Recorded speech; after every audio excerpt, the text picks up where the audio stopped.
ও ভাই ভিডিওটা লাস্ট পর্যন্ত দেখে যান, একটা মজা পাবেন। দেখুন ভাই কি আর স্বপন দেখতেছে, লাস্ট পর্যন্ত ভিডিও দেখে যান, অনেক মজা পাবেন। আর আমার চ্যানেলটা অবশ্যই সাবস্ক্রাইব করবেন। তারপর দেখুন লাস্ট পর্যন্ত ভাই কি বলে, দেখুন তারপর কি স্বপন দেখে লাস্ট পর্যন্ত দেখে যান। ভাইকে কে ডাকতেছে, ভাই যখন যাইতেছে, তারপর দেখুন কী হয় লাস্ট পর্যন্ত।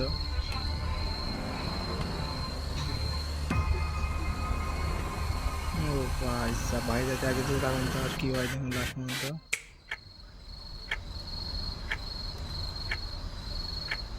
কে? আমি গরম দেশের রূপসী, তোমার আর ঠান্ডায় কষ্ট পেতে হবে না। আমি তোমার জন্য গরম নিয়ে এসেছি। কই খুলো, দরজাটা খুলো। তারপর দেখুন ভাই দরজা খুলতেছে, তারপর দেখুন কী হয়, তখন তো ভাইয়ের বাপ তখন কী বলে লাস্ট মুভিটা দেখে যান, অনেকটা মজা পাবেন। আসো, ও তোমার আর ভাই ঠান্ডায় সাব কষ্ট পেতে হবে না। बेटा मन में लड्डू फूटा मेरे को जाना पड़ेगा।